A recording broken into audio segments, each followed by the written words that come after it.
नमस्कार, ईटीवी भारत देख रहे हैं आप और आपके साथ मैं हूं किरण कांत शर्मा। 14 तारीख को उत्तराखंड में मतदान होने हैं और उससे पहले तमाम पार्टियां अपने वादों के साथ जनता के दरवाजे पर हैं। इस बार ऐसा पहली बार होगा जब बीजेपी और कांग्रेस के बाद जनता बेहद गंभीरता से तीसरे विकल्प पर भी उम्मीद लगा रही है। ये तीसरा विकल्प है आम आदमी पार्टी के रूप में। मेरे साथ मौजूद हैं आम आदमी पार्टी के दिल्ली के मुख्यमंत्री अरविंद केजरीवाल और उत्तराखंड में आम आदमी पार्टी का मुख्यमंत्री का चेहरा कर्नल कोटियाल जी। सर, बहुत बहुत स्वागत है आपका ईटीवी में। सर, आप जब उत्तराखंड में चुनाव लड़ने आए, आपने प्रचार शुरू किया तो आपने गारंटी कार्ड जनता के बीच रखा और हमने देखा कि उसके बाद बीजेपी हो या कांग्रेस हो, तमाम पार्टियों में होड़ सी लग गई। उन्होंने भी कहा कि हम भी ये सब चीज़ें कर सकते हैं। तो कैसे मन में आया कि ये सब चीज़ें करनी हैं? हालांकि दिल्ली और अगर हम उत्तराखंड के भूगोल की स्थिति की बात करें तो बहुत अलग है। दिल्ली में हमें जनता ने एक मौका दिया जी। दिल्ली में हमने दिल्ली की पहली ईमानदार सरकार बनाई जी। फिर सरकार बनाने के बाद वहाँ बहुत सारे अच्छे अच्छे काम किए, जिसकी वजह से पहले जनता ने 67 सीट दी और फिर 62 सीट दी। इतना भारी बहुमत तो तभी होता है जब जनता काम से खुश होती है, जनता आपको प्यार करती है। हमने दिल्ली में स्कूल ठीक करे, अस्पताल बनाए, बिजली 24 घंटे करी, बिजली मुफ्त कर दी, सड़कें ठीक की, पानी ठीक किया, ये सब काम किए। यही इन्हीं चीज़ों की ज़रूरत, मूलभूत सुविधाएं अगर कहा जाए इंसान की, यही चीज़ें उत्तराखंड में ज़रूरत है। तो उत्तराखंड की भी जनता मौका अगर हमें देगी तो हम उत्तराखंड की पहली ईमानदार सरकार बनाएंगे और उत्तराखंड में भी सरकारी स्कूलों की बुरी हालत है, उसको ठीक करेंगे। प्राइवेट स्कूल वाले जब मर्जी फीस बढ़ा देते हैं, उसको ठीक करेंगे, फीस नहीं बढ़ाने देंगे। अस्पताल बनाएंगे, गांव-गांव में मोहल्ला क्लिनिक बनाएंगे, सड़कें ठीक करेंगे, पानी ठीक करेंगे, बिजली ठीक करेंगे। सर, आप समझते हैं कि राजनीति ऐसी हो गई है कि जनता जो है वो नेताओं पर बहुत कम भरोसा करती है। जनता को ये लगता है कि नेता जो वादे कर रहे हैं वो पूरे होंगे भी या नहीं होंगे। अब आपने ये कहा है कि अगर आपकी सरकार बनती है तो आप 6 महीनों में 1 लाख लोगों को रोजगार देंगे। ये उत्तराखंड में इसलिए भी बहुत दूर की कौड़ी लगता है कि क्योंकि यहाँ की जो हालत है, अगर मैं ये कहूँ कि उत्तराखंड में अगर एक बच्चा जन्म भी लेता है तो वो भी 40,000 से ज़्यादा का कर्ज लेकर पैदा होता है। हमारे राज्य में 72,000 करोड़ रुपए से ज़्यादा का कर्ज है। तो ये कैसे संभव हो पाएगा कि आप लोगों को 6 महीने में 1 लाख रोजगार भी दे देंगे, आप मुफ्त बिजली और पानी भी दे देंगे? तो ये मुझे फार्मूला समझाइए कि ये पॉसिबल कैसे हो सकता है उत्तराखंड जैसे राज्य में। पहली चीज़, हमारी जितनी गारंटी है, ये 1 लाख जॉब वाले पे आता हूँ। हम 5 साल की सरकार हैं जी। 5 साल में पूरा करेंगे। ऐसा नहीं कि 10 तारीख को सरकार बने और 11 तारीख को लोग आके कहे जी हमें रोजगार दीजिए, बिजली फ्री दीजिए, 1000 रुपये दीजिए। हर चीज़ को समय लगेगा, लेकिन 5 साल में हम अपने सारे वादे पूरे कर देंगे। 1 लाख सरकारी नौकरियां, इसमें बहुत सारी वैकेंसीज ऑलरेडी हैं सरकार के अंदर आज। इन वैकेंसीज को पूरा करेंगे, भरेंगे। उसके बाद हम जब मोहल्ला क्लिनिक बनाएंगे, door step delivery of services शुरू करेंगे, स्कूल बनाएंगे, अस्पताल बनाएंगे, इनमें ढेरों वैकेंसीज निकलने वाली है, बहुत सारी वैकेंसीज निकलने वाली हैं। उन सबको हमने हिसाब लगाया था, लगभग 1 लाख के करीब सरकारी नौकरियां निकल सकती हैं अगर सरकार ठीक से काम करे। नहीं, ये जो आपने कहा कि मुफ्त बिजली भी आप दे देंगे, मुफ्त पानी दे देंगे, अगर आप सरकार बनाते भी हैं तो मुझे लगता है कि कई साल लग जाएंगे, 5 नहीं कई साल लग जाएंगे ये कर्ज उतारने में जो सरकारों ने 21 सालों में उत्तराखंड के ऊपर किया है। अच्छा, पहले तो मैं ये आपसे पूछता हूँ, ये 21 साल में ये कर्ज चढ़ा कैसे? 60,000 करोड़ का कर्जा है। 60,000 करोड़ का कर्जा 21 साल के अंदर उत्तराखंड पे कैसे चढ़ा? कहाँ गया ये पैसा? अगर सोचा जाए, 21 साल में इन्होंने एक भी नया स्कूल नहीं बनाया, इन्होंने एक भी नया अस्पताल नहीं बनाया, एक भी नया कॉलेज नहीं बनाया, एक भी नई यूनिवर्सिटी नहीं बनाई, एक भी नई डिस्पेंसरी नहीं बनाई, कोई नई सड़क नहीं बनाई। तो ये पैसा 60,000 करोड़ गया कहाँ? खा गए ये सारा, इनकी जेब में गया, इनके स्विस बैंकों में गया। एक एक नेता ने ढेरों प्रॉपर्टियां बना रखी हैं स्विट्जरलैंड में, न्यूजीलैंड में, ऑस्ट्रेलिया में, अमेरिका में। ये बंद करेंगे। पैसे की कमी नहीं है, इसका मतलब साफ साफ है कि पैसे की कमी नहीं है। इन नेताओं ने लूटने में कोई कसर नहीं छोड़ी, केवल और केवल लूटा उत्तराखंड को। पैसा बहुत है। ये पैसा 60,000 करोड़ का कर्जा कोई जनता को फ्री बिजली देने से नहीं चढ़ा, ये लूटने से चढ़ा है। ये कोई महिलाओं को हजार हजार रुपए देने से नहीं चढ़ा, ये लूटने से चढ़ा है। ये जितनी हमने अभी तक घोषणाएं की हैं, इसका टोटल खर्चा 3.5-4 हजार करोड़ आएगा। अच्छी नीयत वाली सरकार आएगी, भ्रष्टाचार खत्म करेंगे। दिल्ली में भी पहले बहुत कर्जा था, दिल्ली में जी 5 साल के अंदर सारा कर्जा साफ कर दिया। अब नफे में चल रही है सरकार, फायदे में चल रही है। अच्छा सर, हमने देखा है कि जब आपने चुनाव लड़ने की घोषणा की तो हमने देखा कि कोई भी ऐसा बड़ा नेता या ये कहें कि जो सरकारों में मंत्री रहे हों, अध्यक्ष रहे हों, वो आपकी पार्टी के साथ नहीं जुड़े। ऐसा मुझे लगता है कि आपको कई लोगों ने अप्रोच भी किया होगा कि हम आपकी पार्टी में आना चाहते हैं। आप जिन पर आरोप लगा रहे हैं, अगर कल के दिन वो आपकी पार्टी में आना चाहेंगे तो क्या उनका स्वागत आप लोग करेंगे? क्योंकि आपने कहा है, दोनों ही पार्टी के नेताओं पर आप आरोप लगा रहे हैं कि दोनों ही पार्टियों ने इस प्रदेश को लूटने का काम किया है।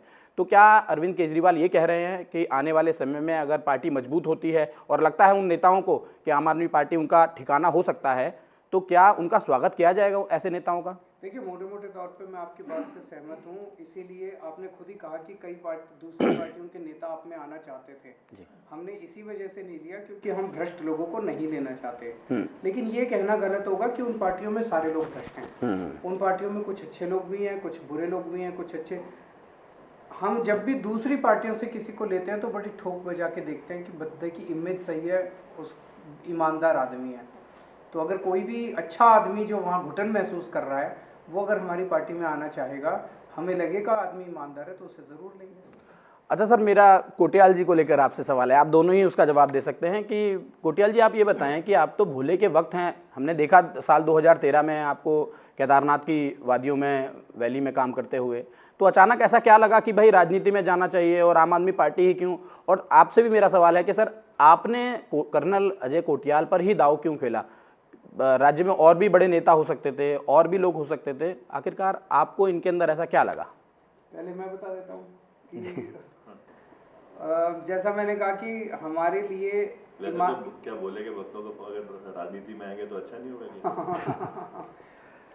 तो हमारे लिए सबसे ज़रूरी है व्यक्ति का ईमानदार होना। कर्नल साहब कट्टर ईमानदार आदमी हैं और इनकी ईमानदारी सारा उत्तराखंड जानता है। दूसरा, फौजी हैं, रिटायर्ड फौजी हैं, तो देशभक्त हैं, देश के लिए गोलियां खाई हैं। 1-2 गोलियां तो अभी भी अपने शरीर में लेके चल रहे हैं, अभी जो निकल नहीं पाई। तीसरा, रिटायरमेंट के बाद भी इन्होंने अपना एक यूथ फाउंडेशन बना के पहाड़ों के 10,000 बच्चों को ट्रेनिंग देके उनको फौज में भर्ती कराया। तो जनता के लिए काम करते हैं, उत्तराखंड के लिए काम करते हैं। और जब केदारनाथ पे आपदा आई थी तो इन्होंने अपने लड़कों के साथ मिलकर केदारनाथ का पुनर्निर्माण किया था। इससे अच्छा आदमी और कौन मिल सकता है? कोटियाल साहब, आप क्या कहेंगे इस बारे में? अब सारी बातें तो हो गई जी, लेकिन एक चीज़ जरूर है, अगर कोई इंसान अच्छा है, अगर किसी इंसान के पास एक्सपीरियंस है और वो वाकई में समाज को अपना परिवार समझता है, तो हर अच्छे इंसान को आना चाहिए पॉलिटिकल पार्टी में। लेकिन जैसे आपने बोला कि ये वाली पार्टी क्यों चुनी, उसे जरूर देखना चाहिए। पॉलिटिकल पार्टी की ना आज अपने इंटरेस्ट की वजह से लोगों ने, जिनको हम चुनते हैं, उन्होंने क्या परिभाषा बना दी है। बीजेपी और कांग्रेस, यहाँ पे कोई पार्टी जीतती नहीं है, ये पार्टी ना हारती है। कॉन्सेप्ट आप देखो, 2 ही पार्टी है, स्वाभिमानी जनता है, उसने वोट देना है। सबसे पहले बीजेपी थी यहाँ पे शुरू में, इंटरिम गवर्नमेंट। बीजेपी ने काम नहीं करा तो इन्होंने कांग्रेस को जिताया जनता ने। कांग्रेस को देखा, कांग्रेस ने काम नहीं करा तो बीजेपी को जिताया। फिर बीजेपी को देखा, अब क्योंकि पहले कांग्रेस को हरा चुके थे लेकिन कोई ऑप्शन नहीं था, तो फिर बीजेपी आई। तो यहाँ तो हारने वाली राजनीति चल रही है। जनता समझदार है, लेकिन हमारे ही जो रिश्तेदार हैं जो जाते हैं इसमें राजनीति में, और जब ऊपर अधिकारी बनते हैं, पॉलिटिकल अधिकारी, तो ये ना अपना घर देखते हैं, अपने परिवारों को देखते हैं। इनको हटाने के लिए हर अच्छे इंसान को आना चाहिए उस पार्टी में जो आंदोलन के बाद एक पार्टी बनी। 7 साल में जिस पार्टी ने लगातार, दिल्ली जैसी जगह, यहाँ पे कि सबसे खतरनाक पॉलिटिकल युद्ध होता था बीजेपी कांग्रेस का, उत्तराखंड में तो होता भी नहीं है, यहाँ तो सिंपल लोग हैं, वहाँ पे आकर के बीजेपी और कांग्रेस दोनों को गायब कर दिया है। पिछले 2 इलेक्शन में कांग्रेस को एक भी सीट नहीं मिली 70 में से, बीजेपी को 4, 6, 7 इसी में अटकी हुई है। तो अगर ऐसी पार्टी जिसने जनता के लिए करा है, स्कूल अच्छे बना दिए, शिक्षा की, ये स्वास्थ्य की सुविधाएं अच्छी दे दी, वहाँ पे जहाँ बिजली नहीं पैदा होती, जनता को बिजली और पानी मुफ्त दिया जाता है, जो ज़रूरत है उसको पूरा देखते हुए वहाँ पे रोजगार के साधन कर दिए, महिलाओं का सशक्तिकरण कर दिया, तो ऐसी पार्टी तो अजय कोटियाल जैसे और जितने भी नए लोग हैं उनको आकर के ज्वाइन करना चाहिए और स्ट्रॉन्ग करना चाहिए पार्टी। अरविंद जी, आप और आप दोनों ये दावा कर रहे हैं कि उत्तराखंड में आप लोग सरकार बना सकते हैं, लेकिन हकीकत अगर मैं ज़मीनी हकीकत की बात करूं तो कुमाऊं से लेकर गढ़वाल तक जो हमारे पास भी फीडबैक है, कहीं आम आदमी पार्टी की टक्कर सीधी तौर पर किसी से दिखाई नहीं दे रही है। लोग कहते हैं ये वोट काट सकते हैं, कांग्रेस को नुकसान पहुँचा सकते हैं। तो आपने भी तो सर्वे करवाए हैं, तमाम सर्वे आपने करवाए हैं, आपके लोग घूम रहे हैं, आपके नेता घूम रहे हैं। तो आप जब इस कंडीशन को देख रहे हैं, अगर मैं गलत हूं तो आप मुझे सही कर सकते हैं कि क्या किसी सीटों पर आप ये देख रहे हैं कुमाऊं या गढ़वाल में कि हाँ, आम आदमी पार्टी जो है यहाँ पर फाइट में है, टक्कर में है? दिल्ली में जब पहली बार हम लड़े थे चुनाव 2012 में, हमारी नवंबर 2012 में पार्टी बनी और 2013 दिसंबर में हम चुनाव लड़े थे। 2013 दिसंबर के चुनाव के 1 महीने पहले तक सारे सर्वे जितने आते थे वो हमें 6 से 7% वोट दे रहे थे और सब ये कहा जा रहा था कि सबकी जमानत जब्त होगी, इनकी आम आदमी पार्टी वालों की। केजरीवाल शायद अपनी जमानत बचा ले, वो ये नहीं कहते थे केजरीवाल जीतेगा, कहते थे केजरीवाल की शायद जमानत बच जाए, बाकी सबकी जमानत जब्त होगी। और पहले ही चुनाव में हमारी 28 सीट आई और 28 सीट आके हमने सरकार बनाई थी। तो सेफोलॉजी में कहा जाता है कि नई पार्टी के वोट को सर्वे में आकलन करना, एसेस करना बहुत मुश्किल होता है। मैं उम्मीद करता हूं कि उत्तराखंड की जनता हमें क्यों वोट देगी। उत्तराखंड की जनता आम आदमी पार्टी को इसलिए वोट देगी क्योंकि हम ईमानदार सरकार बनाएंगे, हम उनके स्कूल बनाएंगे, हम अस्पताल बनाएंगे। उत्तराखंड के बहुत सारे लोग दिल्ली रहते हैं, वो दिल्ली से यहाँ के लोगों को फ़ोन करते रहते हैं, लोगों को पता है कि दिल्ली में क्या काम हुआ।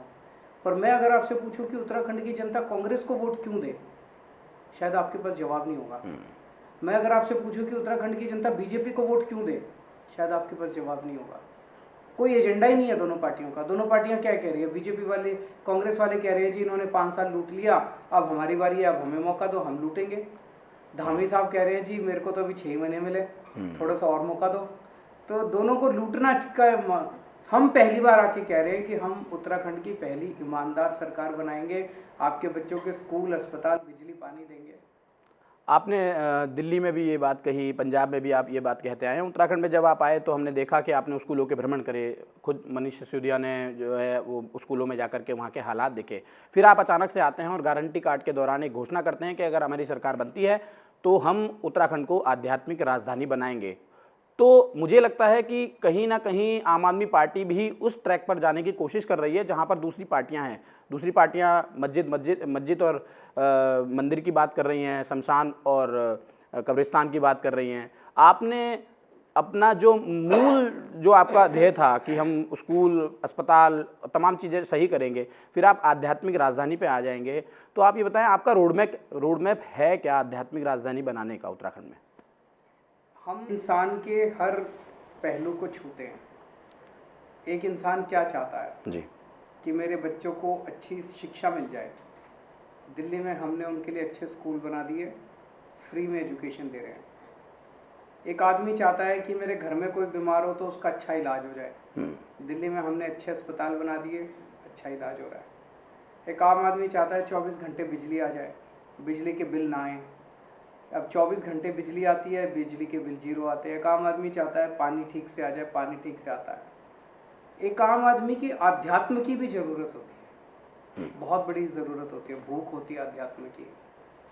तो हम दिल्ली के अंदर लोगों को तीर्थ यात्रा पे ले जाते हैं, एसी ट्रेन में ले जाते हैं, एसी होटल में रुकवाते हैं, आना जाना रहना पीना सारा फ्री। 40,000 लोगों को तीर्थ यात्रा करा। सर, आपको लगता है ये सब चीज़ें बहुत ज़रूरी हैं पॉलिटिकल पार्टी में कि धर्म और आस्था की बात करके वोटरों को? तो बहुत ज़रूरी है, किसी भी इंसान के लिए ज़रूरी है। हमारे में और दूसरी पार्टियों में फ़र्क ये है कि वो नफ़रत की राजनीति करते हैं, वो हिंदू और मुसलमान को लड़ाने की राजनीति करते हैं, वो इसको उससे लड़ाने की, इस जात को उस जात से लड़ाने की राजनीति करते हैं। हम प्यार और मोहब्बत की, हम कहते हैं भाई अयोध्या जाओ, रामचंद्र जी के दर्शन करो, शांति मिलेगी। मुसलमानों को अजमेर शरीफ ले जाते हैं, क्रिश्चियंस को वेलंकनी चर्च ले जाते हैं, सिखों को करतारपुर साहिब ले जाते हैं।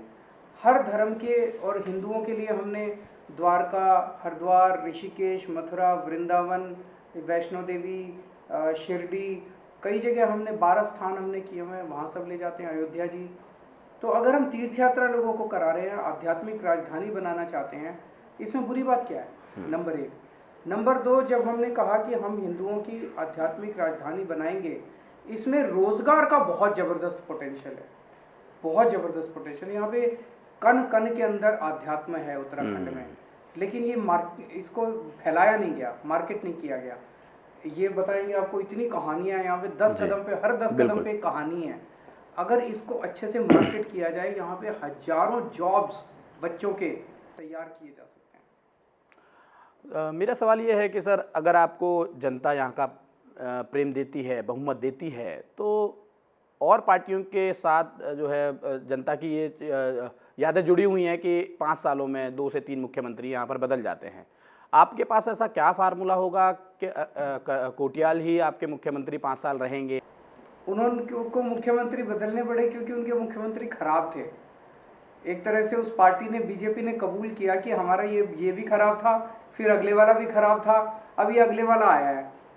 हमारे पास तो अच्छा आदमी है, इन्होंने काम करके दिखाया, उत्तराखंड के लोगों का भरोसा है इनके ऊपर, हम क्यों बदलेंगे? लेकिन सर, मैंने ये भी देखा है कि आप दिल्ली मॉडल को हरियाणा लेके गए, आप महाराष्ट्र लेके गए, वहाँ के लोगों ने आपके दिल्ली मॉडल को एक्सेप्ट नहीं किया, और फिर आप उसको लेकर के पंजाब भी जा रहे हैं, उत्तर प्रदेश भी जा रहे हैं, उत्तराखंड में भी आए हैं। तो आपको क्या लगता है कि जो दिल्ली से बाहर आप इस मॉडल को लेकर आ रहे हैं, लोग आपको पसंद करेंगे भी या नहीं पसंद करेंगे? जब आप घर पर रात को सोते होंगे तो स्वाभाविक है आपके मन में भी ये सवाल कौनते होंगे कि आखिरकार दिल्ली का फार्मूला जो है वो और राज्यों में चल क्यों नहीं रहा है? हमारा एक ही फार्मूला है, हमारी नीयत साफ है। हमारी नीयत साफ है तो हम सारी चीज़ें ठीक कर सकते हैं, स्कूल भी ठीक कर सकते हैं, अस्पताल भी ठीक कर सकते हैं, बिजली भी। हमारा ज़िंदगी का मकसद है इस देश को ठीक करना। हम कोई नेपोलियन नहीं है कि ये भी जीतेंगे, वो भी जीतेंगे, वो भी जीतेंगे, हम कोई वो नहीं है। या तो ये पार्टियां ठीक कर दें, ये मेरा देश है और मैं तो इस देश को, इसमें देश में जब भ्रष्टाचार देखते हैं तो तन बदन में आग लग जाती है। तो या तो ये लोग ठीक करते हैं। अब जैसे हम यहाँ आए, अगर बीजेपी ने 5 साल में स्कूल, अस्पताल वगैरह ठीक कर दिए होते तो यहाँ की जनता कहती केजरीवाल जी आप दिल्ली जाओ, आपकी जरूरत नहीं है, यहाँ सब ठीक है। आज के वहाँ पे दिल्ली में कोई नई पार्टी आके देख ले, वहाँ की जनता कहती कि हाँ केजरीवाल से हम बड़े खुश हैं, आप जाओ, आपकी ज़रूरत नहीं है। अगर यहाँ इन्होंने ठीक कर दिए होते हमारी ज़रूरत ही नहीं पड़ती। अगर हरियाणा में, महाराष्ट्र में, मध्य प्रदेश में, गुजरात में ये लोग ठीक कर दें, हमारी ज़रूरत ही नहीं है, हम क्यों जाएंगे? हम अपना घर में बैठेंगे, आराम करेंगे। हमें ज़रूरत इसलिए पड़ रही है, 70 साल में इन लोगों ने जो जनता को मूलभूत सुविधाएं नहीं दी, स्कूल, अस्पताल, बिजली, पानी, सड़क, जो मैं बातें कर रहा हूँ ये तो मूलभूत सुविधाएं हैं, 70 साल में इन्होंने नहीं दी। 70 साल इन लोगों ने लूटा, इसीलिए हमारी जरूरत पड़ रही है। बीजेपी तो ये कहते हैं उन्होंने 5 सालों में यहाँ पर ऑल वेदर रोड दी है, 4 धाम से कनेक्ट करने वाली रोड दी है, कई जगह रोपे बन गए हैं। तो इन प्रोजेक्ट के आगे आपके जो ऑफर हैं या ये कहें गारंटी कार्ड हैं, कितना प्रभाव डाल पाएंगे जनता पर? एक आम, अगर ये सब इन्होंने किया और ये सब ज़रूरत थी और ये सब अगर अच्छा था और इन्होंने अच्छा किया, मैं इंडिविजुअल प्रोजेक्ट्स पे नहीं जाता। आज उत्तराखंड में पलायन क्यों हो रहा है? आज उत्तराखंड में पलायन इसलिए हो रहा है क्योंकि पहाड़ के अंदर, गांव में ना कोई स्कूल है, ना कोई स्वास्थ्य सेवाएं हैं और ना रोजगार है। ये 3 बेसिक चीज़ें तो है। बिजली के पावर कट लगते हैं, ये 4 चीज़ें हैं। इस पे बीजेपी ने क्या किया? गिनाने के लिए तो बड़े बड़े प्रोजेक्ट बनाते हैं। ये बड़े बड़े प्रोजेक्ट बनाते हैं इसलिए उसमें हिस्सा ज़्यादा होता है। जितना बड़ा प्रोजेक्ट होगा, 1000 करोड़ का, 10,000 करोड़ का होगा, उसमें हिस्सा भी ज़्यादा होगा, वो खा जाएंगे फिर। जनता को क्या चाहिए? जनता को स्कूल चाहिए यार। स्कूल किसी पार्टी ने स्कूल बनाए? कोई बना सकती है? कोई पार्टी आज स्कूल नहीं बना सकती। उनकी नीयत ही नहीं है स्कूल बनाने की। मैं तो अब ये भी कहता हूँ भाई, दिल्ली में हमने स्कूल ठीक कर दिए, हमें करने आते हैं, तो ये बीजेपी वाले अपने अपने हमें बुला लें, मध्य प्रदेश की सरकार पूछ ले हमसे, हम सिखा देंगे, पर बुलाएंगे नहीं हमको। राजस्थान में कांग्रेस वाले बुला लें हमको, हम सिखा देंगे कैसे ठीक करते, बुलाएंगे नहीं। क्यों?